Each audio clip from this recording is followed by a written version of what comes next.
وصحبه أجمعين أما بعد.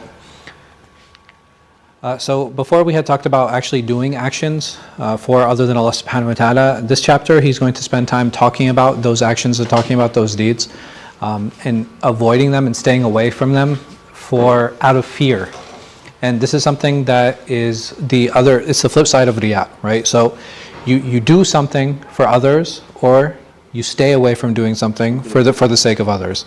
And he's saying that both of these are problematic. So how do I kind of develop this line, or how do I develop that threshold to make sure that I'm not falling into either of these?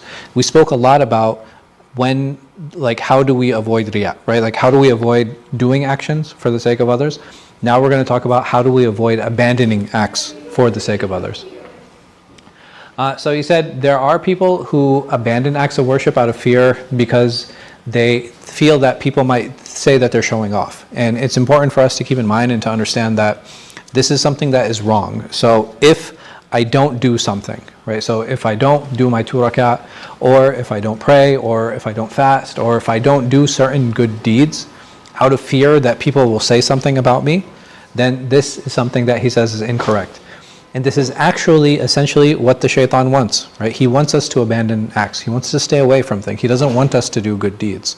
It is those good deeds that will help get us, inshallah, into paradise. And the less that he allows us to do, the more problematic it ends up being for us. And it's actually what it is that he is seeking and what he wants. He said that there are 2 types of acts of obedience, right? Those things that don't inherently bring pleasure, and those that are pleasurable, right? Those things that you enjoy.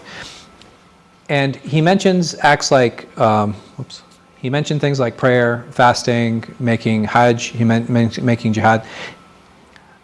So when he says here that prayer in and of itself isn't something that's enjoyable, meaning that there are some actions that might not be enjoyable in and of themselves, but can it get to a point of enjoyment?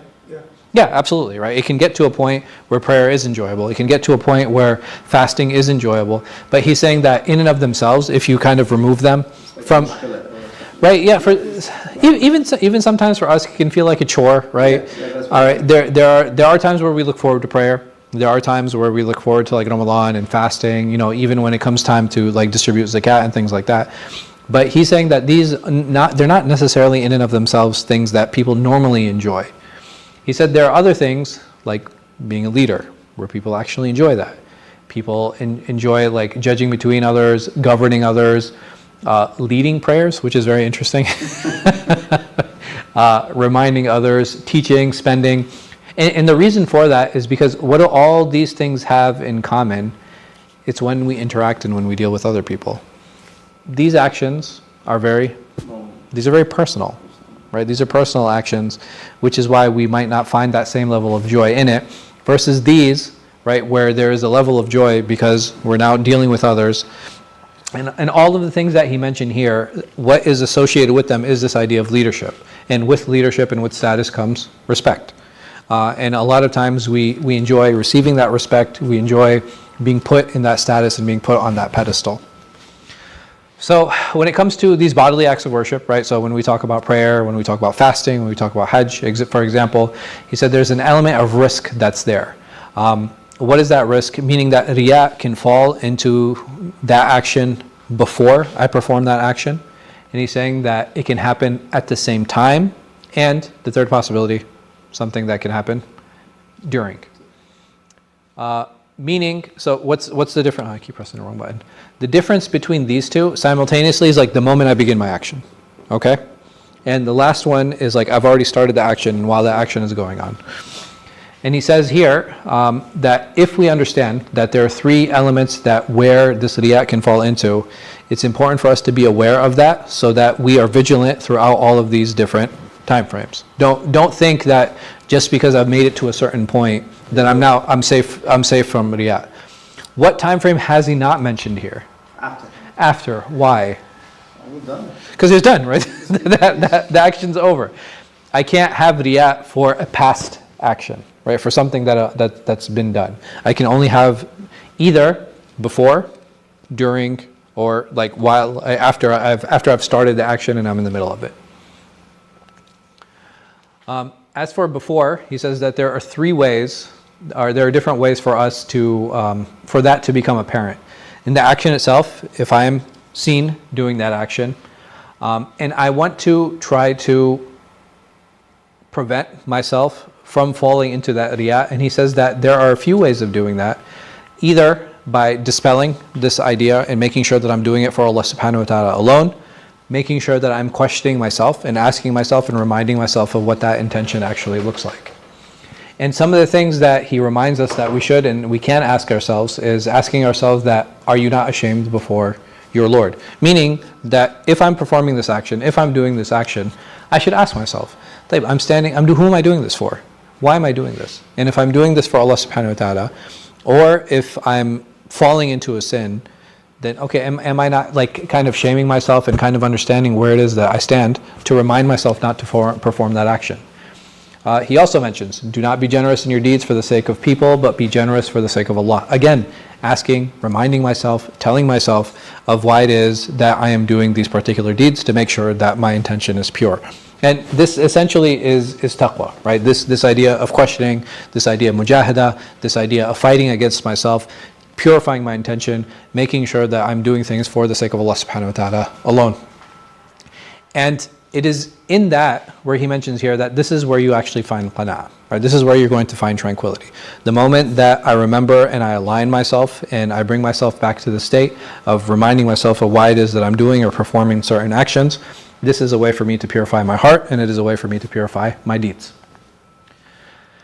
The second place that he mentions is simultaneously, like, right? So the moment I start my action, I can have this doubt enter my heart that I want to do it for someone else or the sake of someone else. And he says that I have a choice, right? The moment that that idea happens, what can I do now to the action? He's like, you can abandon it, right? I can leave the action off altogether, or I can repel it, huh? Can you refresh your niyyah or? So over here, when he talks about repel, what does that mean? Right, you're actually pushing away the thought, right? You're trying to actively push that thought away. He's saying these are the only two ways to functionally deal with it. Ideally, what should I do? What do you guys think? If I'm getting ready to pray, and I see somebody, and I'm like, man, I want them to watch me pray and think that I'm righteous and pious. Right? And I'm about to start praying. He's saying, either I can what? I can not pray. You can be like, you know what? Let me not do this because this person's here. Or I can fight that thought. What do you think would be better? Fighting the thought, right? Like pushing that thought away, reminding ourselves. I'm sorry? Missing the prayer. Right, and this goes back to the beginning of the chapter, right? What he talks about is like, this leads to its own set of problems. Is this a reasonable strategy every single time? Right? It's not reasonable to abandon. Every time I fear that I'm going to fall into riya, then I don't do it. It can get to a point of waswasa, absolutely. And that's what he says, right? He says that it's better to repel that thought and to purify our intention. Like during. So he says here that while an individual is praying, for example, and let's use prayer as an example because it's usually the easiest one, he starts getting these whispers, right? In the middle of that prayer. And what happens during prayer or do any good deed, what happens to my intention? It wavers. And that wavering is actually a sign of our sincerity. Why? So while I'm praying, my intention is starting to waver, knowing that there are other people around. And I feel like I'm sincere, and then sometimes I feel like I'm doing it for other people, and I kind of have this back and forth going on. Ghazāli says that this is a sign of sincerity. Why? How can you say that? Because you're fighting. Right? Because you're constantly struggling. If it wasn't a sign of sincerity, what would happen immediately after I got these whispers? Right? I would just... right? It would just fall into the gap. Yes, you acknowledge that it's happening, which Right. is a good sign. And the fact that I'm acknowledging it, this is a great sign. And the idea is to eventually get to a space and get to a place where I am sincere again. And it's not easy. right? This is something that is a challenge, which is why it's called mujahada, right? Which is why it's called a struggle, because we're constantly going back and forth with each other. We're constantly making these efforts to try to purify our intentions. So he says, when it comes to abandoning actions, eventually this gets to a point where I can abandon an action altogether, and because of my abandonment, that in itself becomes riyā. I've stopped praying because I don't want people to say this about me. Or I've stopped fasting because I want, all my extra fast that I did because I don't want people to say this about me or assume things about me. And this leads to, this dissuades a person from doing any deeds at all, right? It's actually an impure thought that he mentions, that he says. And this dissuades me from doing actions altogether, and I've lost the objective, right? The objective was to do deeds, right? The objective was to do good deeds. The objective was to purify ourselves, to better ourselves. And all I've done through this is I've stopped doing actions altogether. So he says, and he uses the example of like sifting wheat, that if I have a pile of wheat here, and because I'm scared that I won't be able to sift it properly, what happens? I just don't sift any at all. And what happens? I don't get any wheat. And it's the same thing here. If I don't do this with my deeds, right? If I seek knowledge, then I abandon it because I don't want people to say I'm a student of knowledge, or I don't want people to say, oh, look how pious and righteous he is. This is it in and of itself showing off. Why? Because we failed to attain that objective.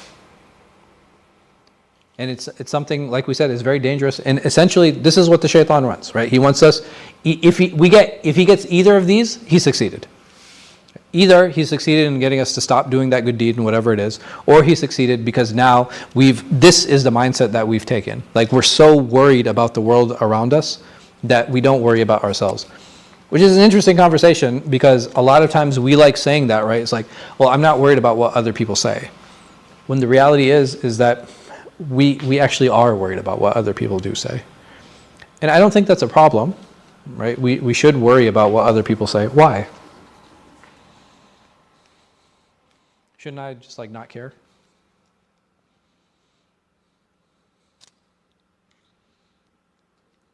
No? Yes? Because we are the worry about the other people, because we don't, we are thinking about our repute, our fame, what the people are saying about us. Mm-hmm. These things are thinking, that's why we are care, we're taking the action, any action. Is that important? Should I care what other people think? In a reality, we don't care about the people. We have to care about our good deed, and because we are doing that for the sake Sure. of Allah.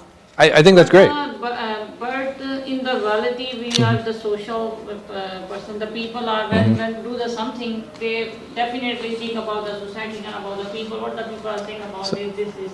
Is that bad? Yes. It's bad? Yeah. Okay. Very. Anybody else? Is it good or bad to worry about what other people think or say? Sometimes do. it is good, sometimes I think it's bad. Okay, when is it good, when is it bad? Because if I'm thinking about the Allah, so that don't care about the people. Okay, like I think conceptually that's good, right? That I care about Allah subhanahu wa ta'ala, and I shouldn't worry about people. Sure, I think conceptually that's a great idea.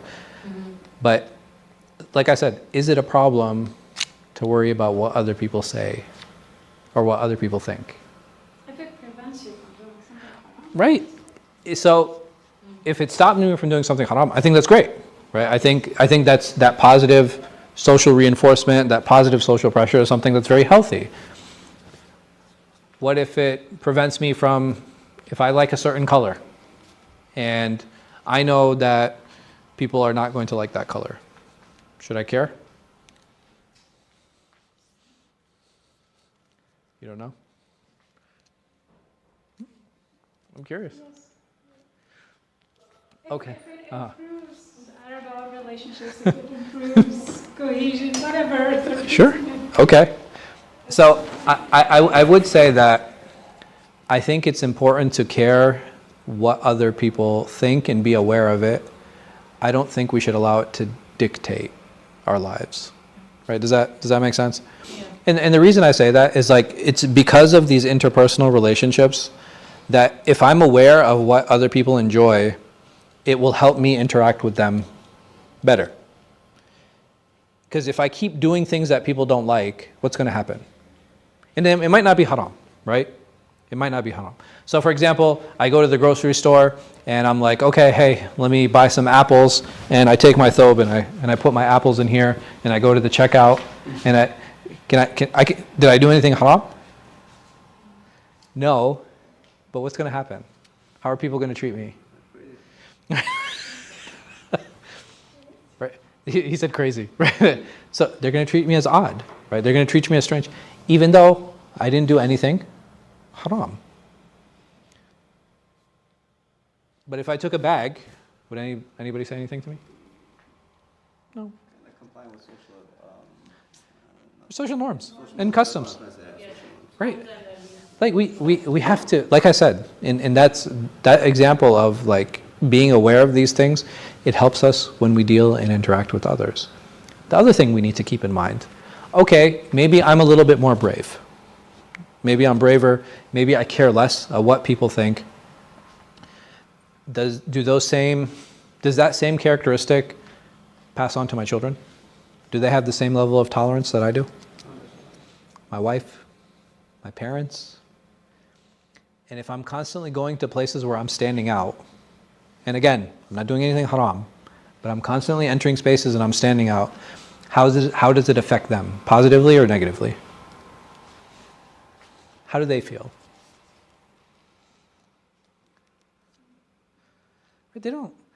They might not want to go out with me, right?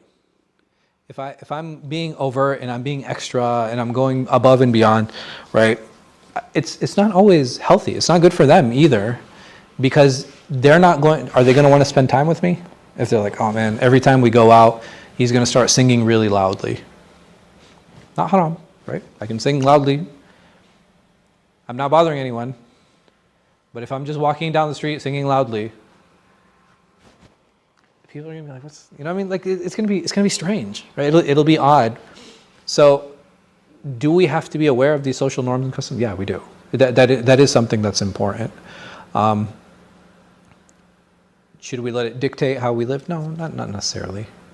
There are certain things that aren't accepted in society that are part of our religion, right? Is it socially acceptable to just like go in a park and just pray?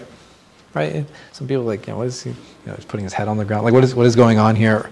Who cares? Right? There are certain things and certain boundaries that we won't accept. Certain types of clothing. At least here in the United States, in Saudi, they wear a type of abaya that's called a rasiyah. So basically, it's an abaya, but it hangs from your head, and it's like a giant gown. Do we see people wearing that here? What's going to happen if you wear it?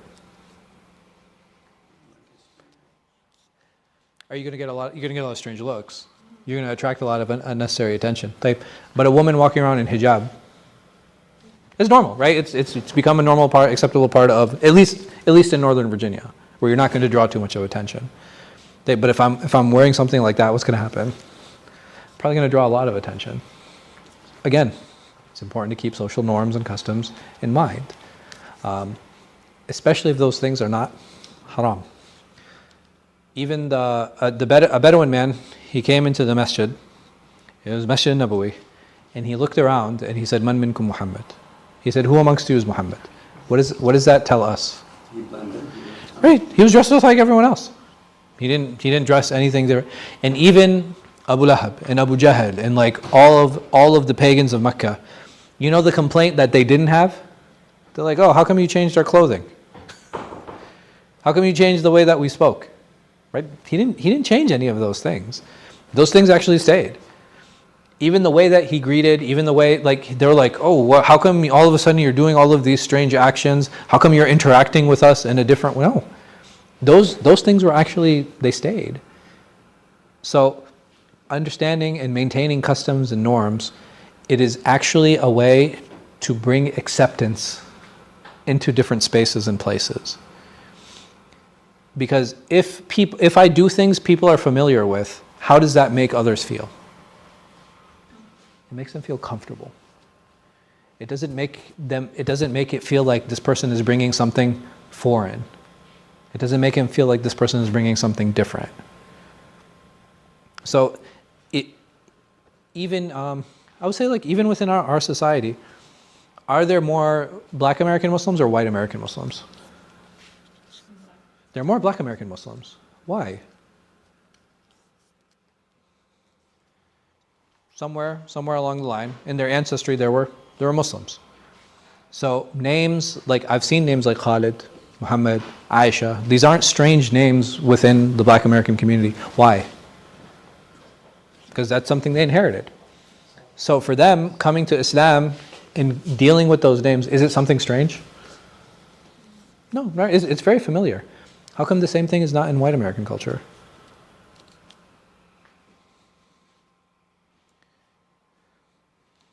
Because they don't have that, right? Most of them came from Europe.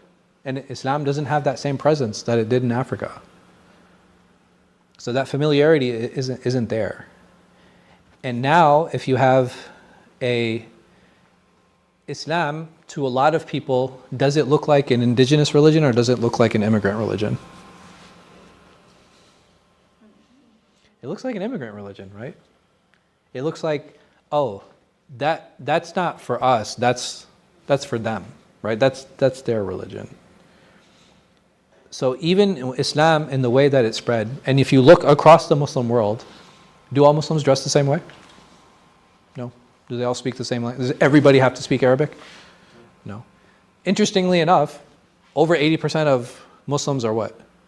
Are not Arab. Right? Over 80% of Muslims are not Arab. Which is crazy considering this language, like this religion, it started with 100% Arabs. Right? Like it's phenomenal. You just have the entire switch in acceptance. And where is it? Like if you look at Chinese Muslim architecture, it's very different from Indian Muslim architecture. It's very different than Persian Muslim architecture, which is very different from Gulf Muslim architecture, which is very different from North African Muslim architecture, which is very different than Moroccan Muslim architecture. And even in America, you have your own unique architecture with masajid.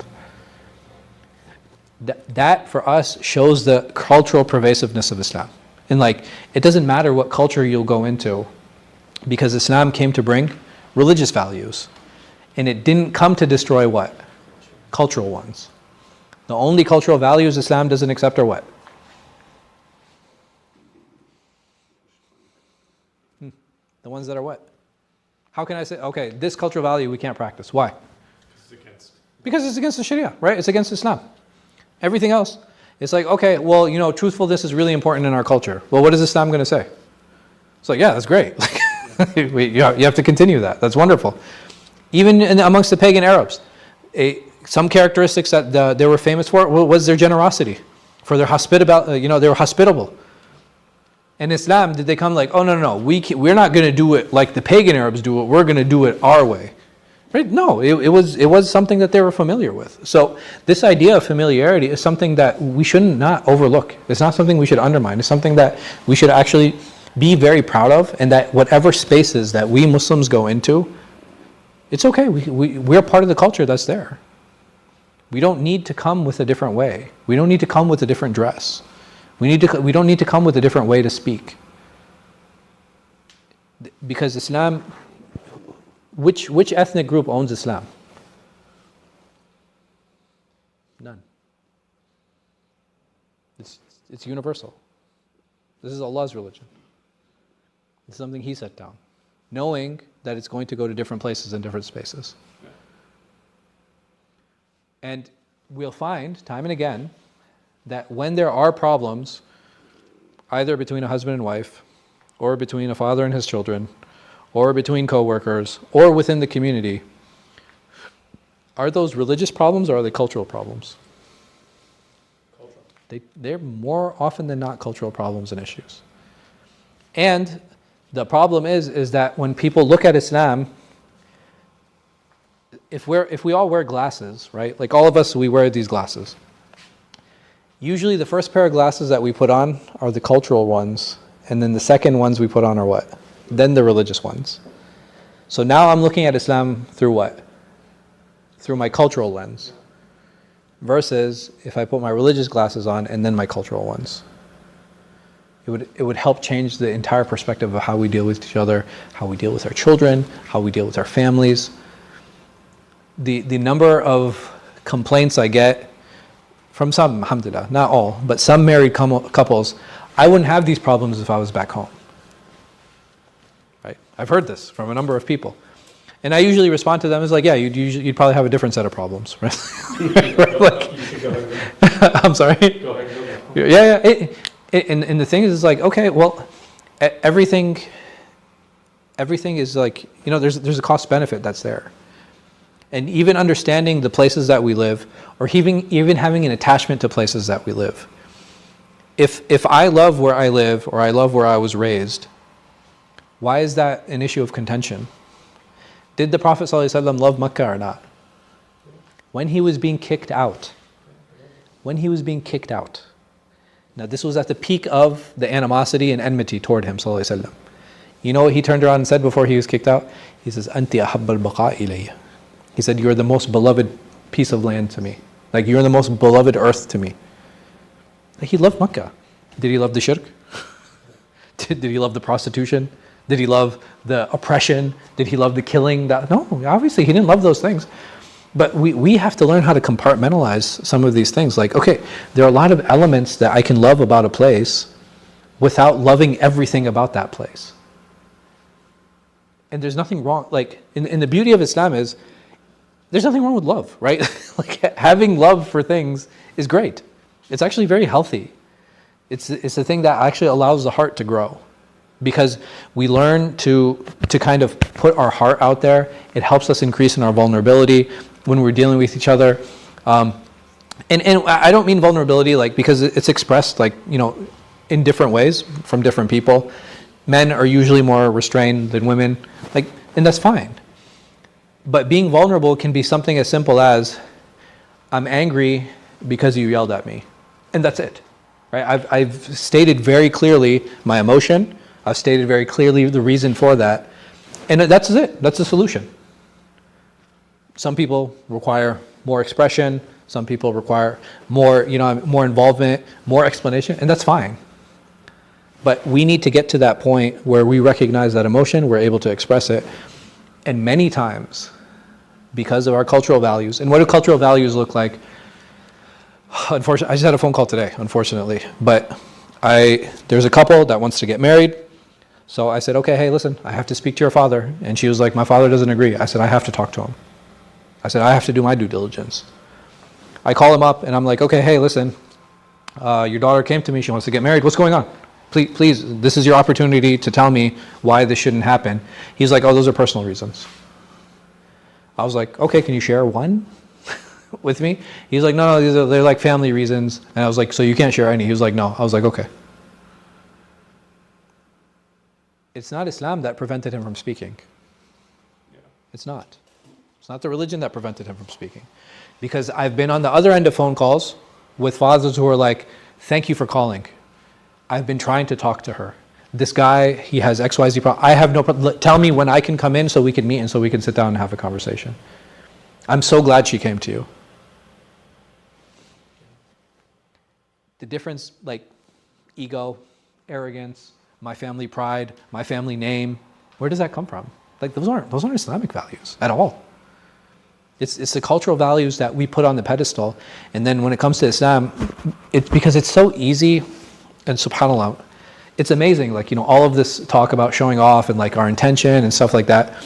If I want to destroy a relationship, all I have to do is put myself in front of it. That's it.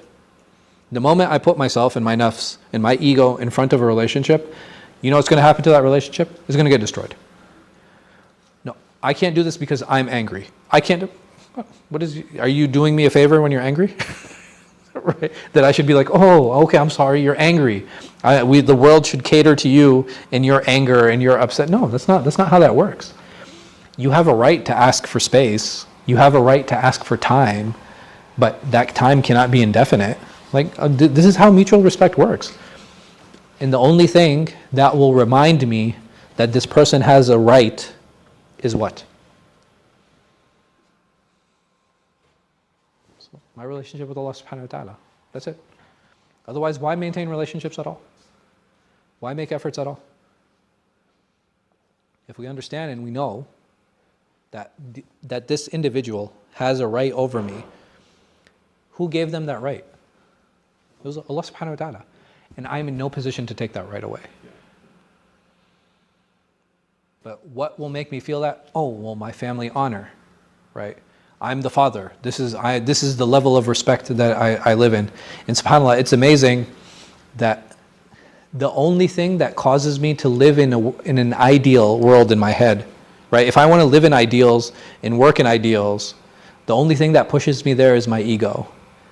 And the thing that brings me down to reality is my humility. That's the only way I can deal with people. It's like, well, he should have said this, and they should have done that. Yeah, okay, there's a lot of things we should do, but how are you going to deal with the problem right now?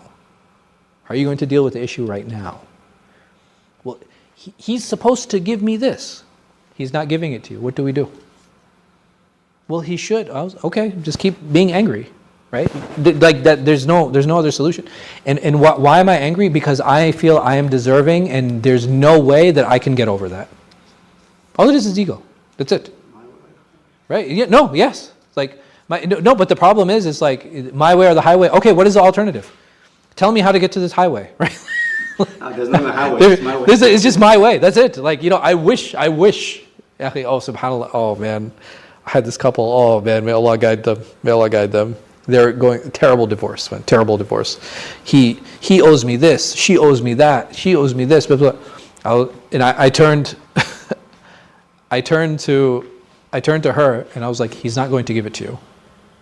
He's not. He doesn't have it. And I turned to the guy, and I'm like, if you're not willing to compromise, you're not going to see your child.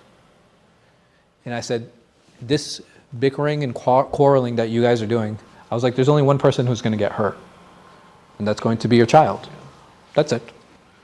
I was like, I promise you, you guys continue like this, your child is going to get hurt. But again, I deserve, I want. And this is not a foreign culture. This is American culture. So a lot of people be like, oh, our kids are American, blah, blah. And subhanAllah, I had thought, like, okay, once we're here for a couple generations, all the problems that I see in Islamic boards and Islamic organizations, I think all those immigrant problems will go away. And I forgot that this, like, the firstborn and the people who are, like, born in the United States, they're just going to bring their own problems, right? They're going to have their own set of problems. It won't be the same as the immigrant problems, but they're still going to have those issues. They're still going to have those problems. And the problem that they share is, guess what? Ego. Allah protect us. And it's universal across cultures, right? It's universal across cultures. So back to this idea of like abandoning or staying away from things. And sometimes we do it too, right? Sometimes we'll just walk away from a relationship, right? And I think that's a very clear, easy example. That I'm fighting with someone. Well, why should I invest in this? Why should I spend time on this? It's like, because that's your friend, because that's your spouse, because that's your daughter, right? Why would you walk away from those things? Some of these things is like, oh man, I can't stand it when my daughter whines, for example. Well, who raised her? Like the neighbors?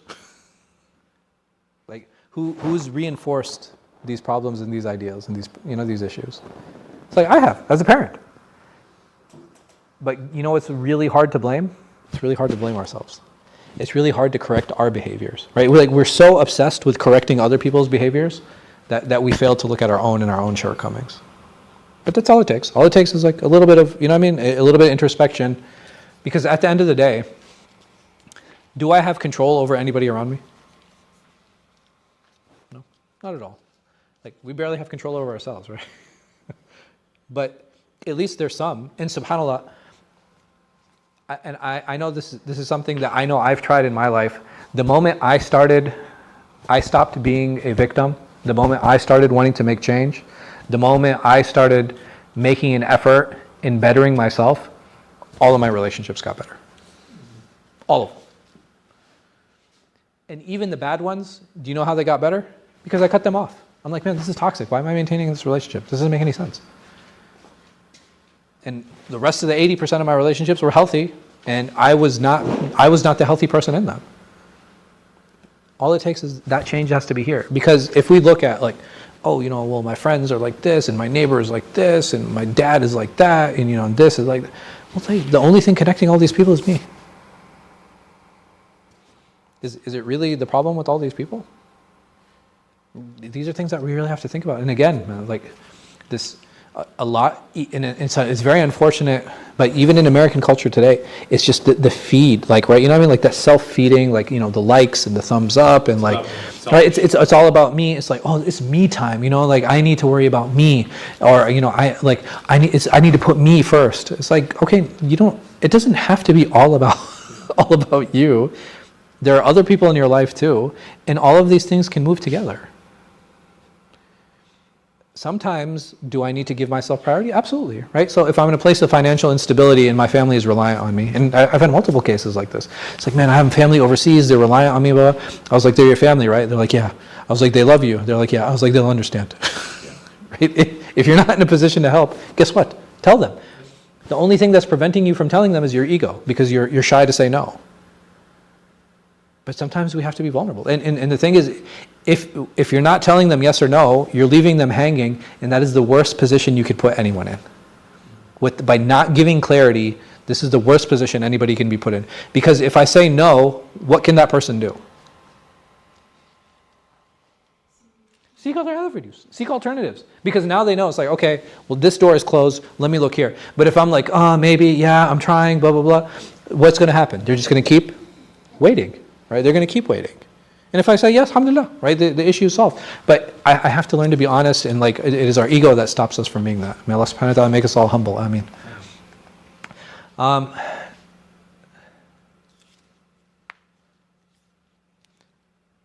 So there are stages here that the shaitan will try to insert himself into our intention. The first stage is he's going to try to get us to stay away and abandon that action altogether. It's like, oh, no, you're only doing this because, you know, people are watching you, blah, blah, blah, and because he wants you to not do that action at all, so you don't reap that reward. He says that and then if he's successful, right, so if he gets us to stop abandoning that act, what do you think happens at that point? He's saying that he diverts him from the reward. How? So let's say that. So what's going on in the mindset of the person who has abandoned the action? Like this is the one who I want to imagine. He's questioning his intention. Right, so I'm questioning my intention, and I'm like, okay, you know what, forget it, I'm not going to pray. What is the chain of events that happens after that? Maybe I should pray Right? for the next one, or like So now I'm going to start doubting myself. And when I start doubting myself, what happens to those actions? slippery slope. Right? It starts to end up being the slippery slope. This is the danger of waswasa. And sometimes we get caught up in waswasa because of those whispers. Sometimes we get caught up in waswasa because we don't set deadlines for ourselves. Setting deadlines is really important. And sometimes deadlines can look like, okay, hey, if nothing happens in 3 days, this is what I'm going to do. And an example of this is sometimes, like I'm sure some of us experience this. If I want a job, right, I apply for this job, and I really wanted it, how long do I wait for them to answer? A week? I really wanted it. Maybe 2 weeks? Maybe a month, right, depending on my situation. What happens if I don't set a timeline for that? I'm going to be waiting forever. And what is the advantage of setting the timeline? So let's say I set the timeline at 2 weeks. Right. Take action. Right. I take action, and on the 15th day I get accepted.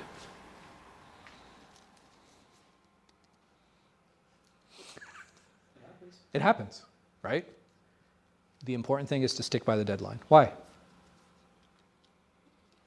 Maybe it could be gone forever, like you said. I mean, and then that would cause you Anxiety. Right. The anxiety, slippery slope. I think one of the most important things is when we set deadlines for ourselves, it gives us a sense of control. And on top of that, the moment I set that deadline and I follow it, guess who I begin to start trusting? I start trusting myself. I start trusting Allah subhanahu wa ta'ala. Because I know that when I make a deadline, I'm going to stick by it. But if I keep shifting the goalposts, essentially who am I not trusting? Essentially, I'm not trusting myself, and there might be a lack of my trust with Allah subhanahu wa ta'ala. And we should never, and the reason we don't put ourselves, someone might be like, okay, well, what's the deal? What's the big deal if I have to wait around? Blah, blah, blah. Being stuck in that middle place, when I don't have control, the less control I have over a situation, and the less control I have over what's happening, what happens? Like, what are the harms that come with that? Or are there no harms? Self-confidence. I'm sorry? Your self-confidence. Right, your confidence starts going down. What else happens? What goes up? I think they're like very inversely. Right. So your doubt goes up. Doubt, what else? What feeling is associated with doubt? Anxiety. Right, so as the control decreases, what increases? Anxiety. Is that healthy? No. And some people will be like, man, I'm depressed, right? Like I don't feel well, I don't feel like doing anything. Why is that? Because their anxiety is so high. They're so anxious, they've lost so much trust in themselves, they don't even trust themselves to do anything. Right? They don't want to go out, they don't want to work out, they don't want to spend time with friends. Why? Because the anxiety is so high that they've lost trust in themselves. And it's amazing how a lot of this goes back to rely on Allah subhanahu wa ta'ala, understanding that. And this putting myself in a place where I don't know, yes or no, I'm actually oppressing myself. Right? It's a type of oppression. Anything that brings harm, and anxiety is something, is anxiety healthy? No, it's not, right? If I'm putting myself in a position where I'm actually oppressing myself, this is something Allah subhanahu wa ta'ala has categorically prohibited. Self-oppression. Yes. Example. And the example from the Quran. There, Allah subhanahu wa ta'ala, He says that the angels of death come to them and they say, مَا كَانْ حَالُكُمْ. They said, what was your condition? They said, كُنَّا مُسْتَضْعَفِينَ فِي الْأَرْضِ. That we were weak and oppressed in the land. The angels answer them and they say, أَلَمْ تَكُنْ أَرْضُ اللَّهِ وَاسِعَةً. It's like, what, was Allah's land not wide and vast for you? أَن تُهَاجِرُوا فِيهِ, so that you can migrate within it? Yeah. Meaning what? That they actually put themselves in a situation where what? They would be oppressed. They allowed themselves to be oppressed. They allowed themselves to be victims. Yeah, because you can always leave. Because it's like, well, you could have just got up and left. Yeah. Like, what? Why did you allow yourself? So it's, subhanAllah, not only am I not allowed to oppress others, but I'm also not allowed to oppress myself. And if I have an option, now this, Allah subhanahu wa ta'ala, He goes, the ayat go on, except for those individuals who are unable, the women, children, and those who are unable to. There's always going to be exceptions, right? But if I have the ability to remove myself from a situation, is it recommended or an obligation that I remove myself? It's an obligation, because Allah subhanahu wa ta'ala, what did He do with these people? He threw them in the hellfire. That's how bad self-oppression is. That's how bad self-victimization is. Is that when I'm put in a situation where the moment I recognize and I realize, like, wait, I'm allowing myself to be hurt and I'm allowing myself to be oppressed. The moment I realize it, I'm obligated to do what now? Get out of there. I'm obligated to get out of there. What does that look like? It can look like different in different ways, right? Like either I can go set stronger boundaries with the person who's hurting me and oppressing me, or I can remove myself physically from that situation. I can bring somebody to intercede, right? Like there are different strategies to deal with it. But the way things are is not acceptable, right? And I have to make the effort to change that, and you know what I mean? So he closes by saying that, okay, not only is doing an action for the sake of others, but abandoning actions for the sake of others is also a type of riyā, because both of them. Okay, we'll end here. We'll end here, inshallah. One leads to the action not being accepted. The other one leads to the action not happening at all. Yeah. So the result is what? Zero. In both cases, the result is zero. But may Allah subhanahu wa ta'ala prevent us from falling into riyā of doing things and falling into the riyā of abandoning things. Inshallah, I'll see you all next week. جزاكم الله خير والله أعلم وصلى الله على خير خلقه نبينا محمد وعلى آله وصحبه وسلم سبحانك اللهم وبحمدك أستغفرك وأتوب إليك جزاكم الله خير.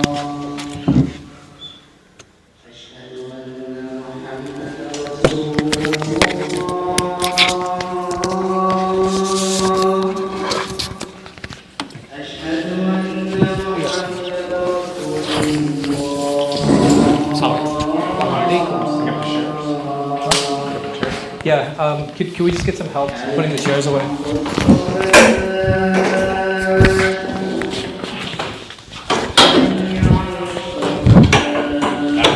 Yeah, same.